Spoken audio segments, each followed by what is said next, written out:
رسوله النبي الكريم اللهم صل على سيدنا ومولانا محمد وعلى آله وصحبه وبارك وسلم اللهم صل على سيدنا ومولانا محمد وعلى آله وصحبه وبارك وسلم اللهم صل على سيدنا ومولانا محمد وعلى آله وصحبه وبارك وسلم۔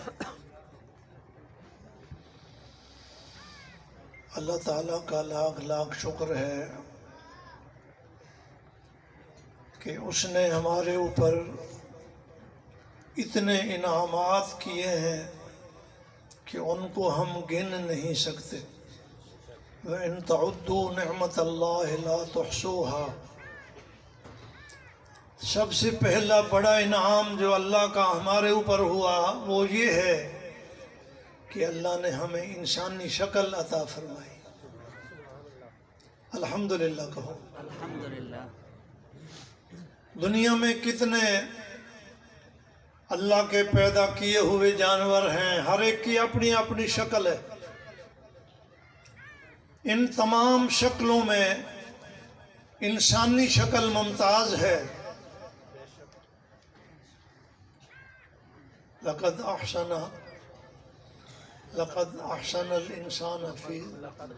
خلقنا الانسان فی احسن تقویم۔ خوبصورت شکل انسان کی اللہ نے دی۔ بعض دفعہ جب ہم سر سے لے کر پاؤں تک اپنے اعضاء کی بناوٹ کو اور اپنے اپنے موقع پر اس کی فیٹنگ کو دیکھتے ہیں تو عرش کر اٹھتے ہیں کہ یا اللہ تیرا کتنا بڑا فضل ہے کہ جہاں پر جس چیز کی ضرورت تھی وہیں فٹ کی۔ لوگ کہتے ہیں یہ ساری کائنات اتفاقاً بنی ہے۔ اگر اتفاقاً بنی ہوتی تو کبھی تو ناک پچھلی طرف ہی لگ جاتا، کبھی کان سامنے لگ جاتے، کبھی دانت کسی اور جگہ پر فٹ ہو جاتے، انگلیوں کے جوڑ غلط ہو جاتے۔ سر سے لے کر پاؤں تک جوڑوں کو دیکھو، پٹھوں کو دیکھو، اعضاء کو دیکھو، جہاں جس کی ضرورت تھی وہیں اللہ نے فٹ کر دی۔ اللہ کا کتنا بڑا احسان ہے کہ یہ خوبصورت شکل اللہ نے ہمیں عطا فرمائی۔ دوسرا بڑا احسان اللہ کا ہم پہ یہ ہوا کہ اللہ نے ہمیں ایمان کی دولت نصیب فرمائی۔ ایمان اس کائنات میں سب سے بڑی دولت ہے، اور دنیا کا قانون ہے کہ بڑی دولت کے لیے چھوٹی دولت کو قربان کیا جاتا ہے۔ اگر کسی کے پاس سونے کا گھر بھرا ہوا ہو تو وہ اس کی حفاظت کے لیے کتنے سارے باڈی گارڈ رکھے گا، اسلحہ خرید کرے گا، چھوٹے موٹے پیسے اس کو محسوس نہیں ہوں گے کیونکہ بڑے خزانے کی حفاظت کر رہا ہے۔ ایمان اتنی بڑی دولت ہے کہ صحابہ کرام نے اس کے تحفظ کے لیے جانیں قربان کر دی، بچے قربان کر دیے، وطن قربان کر دیا، اپنی آسائش اور آرام کو قربان کر دیا ایمان کی حفاظت کے لیے۔ اللہ نے ہمیں یہ بغیر کسی محنت کے ایمان والی دولت نصیب فرمائی ہے، کہو الحمدللہ۔ تیسرا بڑا انعام اللہ کا ہم پہ یہ ہوا کہ اللہ نے اپنے محبوب کا امتی بنا دیا۔ یہ اتنی بڑی نعمت ہے کہ انبیاء علیہ السلام بھی اللہ سے دعائیں کرتے چلے گئے کہ یا اللہ اپنے محبوب کا امتی بنا دے۔ اللہ نے ہمیں بغیر کسی درخواست کے اپنے محبوب کا امتی بنا دیا۔ یہ اتنا بڑا اللہ کا انعام ہے، سارے زندگی ہم سجدے میں پڑے رہیں تو اسی ایک نعمت کا شکریہ ادا نہیں ہو سکتا۔ چوتھا بڑا انعام اللہ کا ہمارے اوپر یہ ہے کہ اللہ نے ہمیں قرآن عطا کر دیا. کہو الحمدللہ. قرآن اللہ کا وہ کلام ہے کہ جو رہنے کے لیے آیا ہے. اس سے پہلے جتنی کتابیں آئی ہیں وہ رہنے کے لیے نہیں آئی تھی، اس لیے آج ان کا وجود نہیں ہے. قرآن رہنے کے لیے آیا. موسیٰ کلیم نے تورات میں قرآن کی شان پڑھی تو جھولی پھیلا دی، کہا یا الہ العالمین یہ کتاب میری امت کو دے دے. وہاں سے جواب آیا میرے کلیم نہیں، یہ تو میں نے محبوب کی امت کے لیے رکھی ہے. اللہ تعالیٰ نے یہ کتاب ہمارے لیے منتخب فرمائی، اور الحمدللہ یہ ایسی باوفا کتاب ہے جو انسان کے ساتھ ساتھ چلتی ہے. انسان دنیا میں ہے تو یہ دنیا میں ساتھ ہے، انسان قبر میں ہے تو یہ ساتھ قبر میں ہے، انسان میدان قیامت میں ہوگا تو قرآن میدان قیامت میں اوپر سایہ کر کے کھڑا ہوگا. انسان جنت میں چلا جائے گا تو قرآن ساتھ جنت میں جائے گا. یہ ایسی باوفا کتاب ہے. اور اللہ تعالیٰ کا پانچواں بڑا انعام ہمارے اوپر یہ ہے کہ اللہ نے ہمیں بر صغیر میں ایسے علماء دیے، ایسا ماحول دیا جنہوں نے ہماری ان ساری نعمتوں کی حفاظت فرمائی، ہمارے ایمان کی حفاظت فرمائی، قرآن کی حفاظت فرمائی، اور علم کی حفاظت فرمائی، علم کے ایک ایک ذرے کی حفاظت فرمائی. آج ہم بڑے اعزاز کے ساتھ اعلان کر سکتے ہیں کہ 23 سال جو اللہ کے نبی پہ آسمان سے وحی کی بارش اترتی رہی آج ہمارے پاس موجود ہے. اس وحی کا ایک ذرہ بھی کہیں گم نہیں ہوا. ان علماء نے سوکھا کھا کر، روکھا کھا کر، گرم چٹائیوں میں گرم ہوا میں بیٹھ کر، لوگوں کے دشمن کے تانے سہ کر، یہاں تک کہ اپنے بچوں کو ذبح کرا کے، جیلیں کاٹ کر قرآن کی تعلیم کو اور حدیث کی تعلیم کو زندہ رکھا ہے.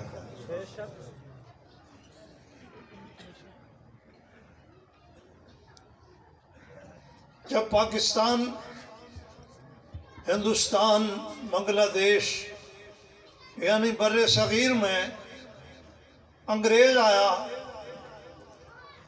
تو اس نے مسلمانوں پر بڑی کاری ضرب لگائی.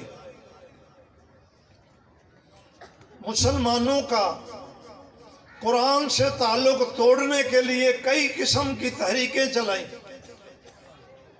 اس کو پتا تھا کہ جب تک مسلمان کا قرآن سے تعلق ہے اس کو فتح کرنا آسان نہیں ہے. اس نے کہا کہ قرآن سے مسلمان کا تعلق توڑا جائے. مدارس کو گرایا، خانقاہوں کو گرایا، جائیدادیں ضبط کی، علماء کو پھانسی چڑھایا، مختلف انداز کی تحریکیں چلاتا رہا کہ مسلمان سے قرآن کا تعلق ٹوٹ جائے، لیکن ٹوٹ نہ سکا. دہلی میں ایک پادری نے کھڑے ہو کر اعلان کیا، کہا بائبل سچی ہے، قرآن جھوٹا ہے. نعوذ باللہ من ذالک. بائبل عیسائیوں کی کتاب ہے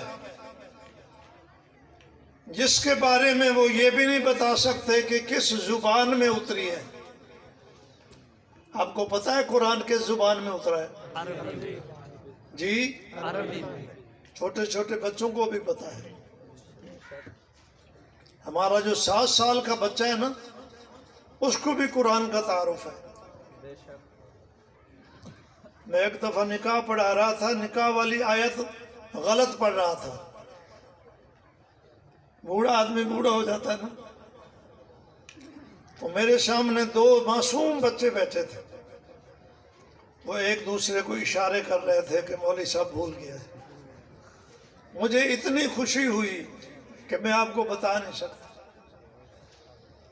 کہ اللہ نے قرآن کا تحفظ ان چھوٹے بچوں سے کرایا ہے جن کو اماں 500 کا نوٹ بھی نہیں دیتی کہ کہیں گم کر آئے گا. 500 کا نوٹ دے کر اعتبار نہیں کرتی اماں اس 5-6 سال کے بچے پر، لیکن اللہ نے اس کو قرآن کا محافظ بنا دیا. بائبل کے بارے میں نہیں بتا سکتے کہ کس زبان میں اتری. ہر 100 سال کے بعد ان کی ٹیم بیٹھتی ہے، رد و بدل کرتی ہے، ضرورت کے مسائل داخل کرتے ہیں. لیکن قرآن پاک کو 1450 سال اس زمین پر آئے ہوئے گزر گئے. کسی سپارے کا رد و بدل، پاؤں کا رد و بدل، رکوع کا رد و بدل، آیت کا رد و بدل تو بہت بڑی بات ہے. کسی حرکت کا رد و بدل بھی نہیں ہو سکا کہ کہیں الحمدوں کو الحمدہ بنا دیا گیا ہو، کہیں ذالک الکتابوں کو ذالک الکتابہ بنا دیا گیا ہو. ہزاروں لوگ کھڑے ہو جائیں گے میدان میں اس غلطی کو نکالنے والے. یہ اللہ کا انعام ہے اور یہ اللہ کا انتظام ہے کہ اس نے اپنے نبی کی امت میں ایسے لوگوں کو پیدا کیا ہے جو مسلسل قرآن پاک کا تحفظ کرتے چلے آ رہے ہیں. پادری کھڑا ہوا اعلان کر رہا ہے کہ بائبل سچی ہے، قرآن جھوٹا ہے. مسلمان پریشان ہیں، انگریز کا دور ہے، دبدبہ ہے، اسلحہ ہے، فورسیں ہیں.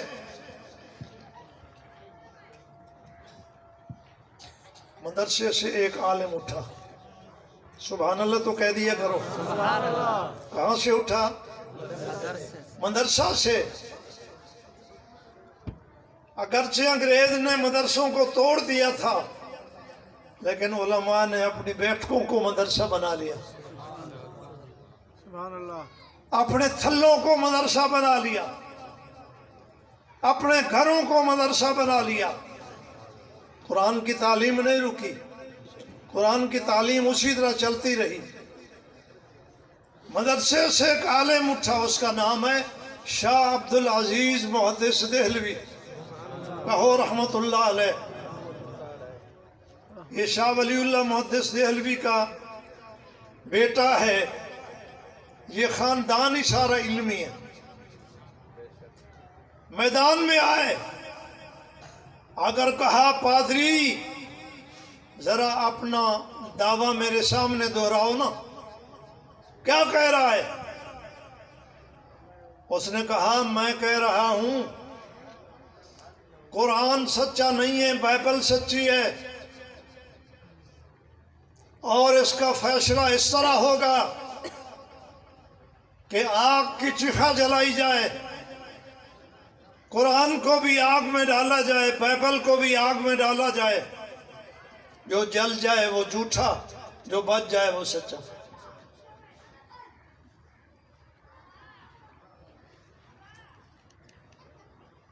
شاہ صاحب نے فرمایا بائبل کو اللہ کی کتاب بھی مانتا ہے، پھر آگ میں بھی ڈالتا ہے.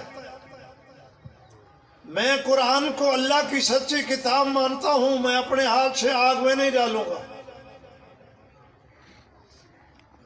قرآن ہماری مقدس کتاب ہے، ہم اپنے ہاتھ سے آگ میں نہیں ڈالیں گے. تو اپنی بائبل کو آگ میں ڈالتا ہے. اس نے کہا پھر فیصلہ کیسے ہوگا؟ جب مقابلہ میں دو فریق کھڑے ہیں تو کوئی فیصلے کی شکل بھی تو ہونی چاہیے.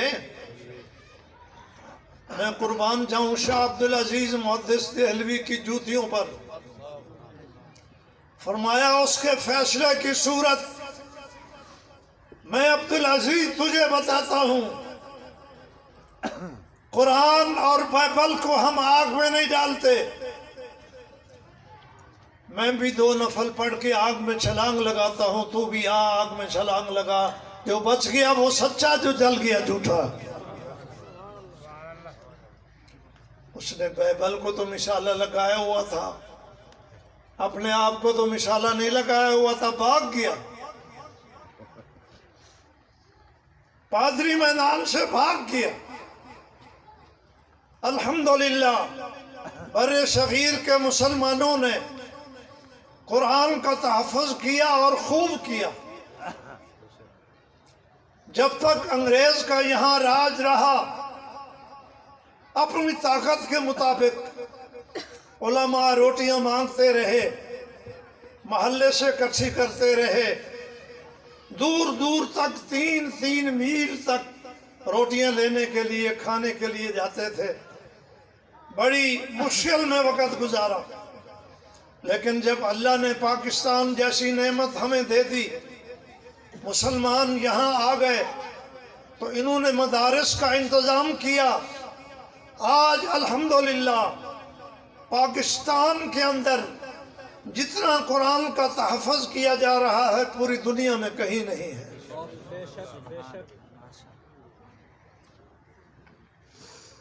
ہمارے وفاق المدارس میں ہر سال بورڈ کا امتحان ہوتا ہے. میرا تعلق بھی اسی بورڈ کے ساتھ ہے، آپ کے اس مدرسے کا تعلق بھی اسی بورڈ کے ساتھ ہے. 22,000 مدرسے اس بورڈ کے اندر شامل ہیں. جو سال بھر میں قرآن پاک کو ازبر کر لیتا ہے، پورا یاد کر لیتا ہے. ختم کرنے والے تو بہت سارے ہوتے ہیں، لیکن ختم کرنے کے بعد گردان کرنی ہوتی ہے، پختہ کرنا ہوتا ہے. جو قرآن پاک کو پختہ کر لیتا ہے، وفاق المدارس بڑے بڑے قاریوں کو بھیج کر اس کا امتحان لیتا ہے. جو پاس ہو جاتے ہیں ان کو سند جاری کرتا ہے. اس سال جتنے قرآن کے پکے حافظوں نے امتحان دیا ہے ان کی تعداد 78,000 ہے. آپ نے سبحان اللہ مزیدار نہیں کہی. اصل میں آپ بیٹھے ہوئے ہیں پاکستان میں. آپ تھوڑا سا پاکستان سے باہر نکلیں، آپ کو اس کی قدر معلوم ہوگی کہ لوگ قرآن سیکھنے کے لیے کتنے بے تاب ہیں. ان کو پڑھانے والا کوئی نہیں. میرے مدرسے کے پڑھے ہوئے ہانگ کانگ کے اندر پڑھا رہے ہیں، وہ ہمیں بتاتے رہتے ہیں کافروں کا ملک ہے لیکن مسلمان بھی آباد ہیں وہاں، کہ مسلمانوں میں کتنی پیاس ہے. وہ کہتے ہیں اس جزیرے کے باہر کچھ اور جزیرے ہیں جن میں جہازوں کے ذریعے سے جانا پڑتا ہے. وہاں کے لوگ ہمیں کہتے ہیں کہ اگر تم زیادہ نہیں تو مہینے میں 4 دن ہمیں دے دو، ہمیں اللہ کا قرآن پڑھا دو. 4 دن، ہفتے میں 1 دن. لیکن وہاں اتنے حفاظ نہیں ملتے کہ جو وہاں جا کے ان کو پڑھا سکے. یہ پاکستان ہے، خوش قسمت ملک ہے کہ کریا دین کا مدرسہ موجود ہے. گھر گھر کے اندر علماء موجود ہیں. بڑے اور چھوٹے شہروں کے اندر قرآن یاد کیے ہوئے بچے موجود ہیں.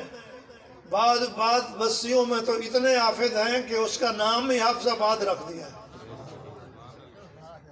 میں بھی جانتا ہوں اس بستی کو، جس بستی کو ان کا نام حافظ آباد رکھ دیا. میں مختلف ملک کے حصوں میں جاتا ہوں، لوگ بتاتے ہیں کہ ہمارے شہر میں 20 حافظ ہیں، ہمارے شہر میں 100 حافظ ہیں، ہمارے شہر میں 500 حافظ ہیں، 100 عالم ہیں. یہ اللہ کا کتنا بڑا کرم ہے پاکستانیوں پر، اور اللہ پاک نے پاکستان کے عوام کو یہ جذبہ دیا ہے کہ انہوں نے مدارس کا نظم چلا رکھا ہے۔ اگر حکومتیں چلانے والی ہوتی تو کبھی کا چھوڑ کے بھاگ گئی ہوتی۔ مشرف نے 2-4 مدرسے بنائے تھے دکھانے کے لیے، آج ان میں سے ایک بھی نہیں چل رہا، لیکن آپ ہزاروں مدرسے چلا رہے ہیں، اور ہمارے گھروں کے اندر، ہمارے غریب گھرانوں کے اندر تو کبھی ایسا ہوتا ہے کہ سالن نہ پکے، لیکن مدرسہ ایسا کوئی بھی نہیں جس میں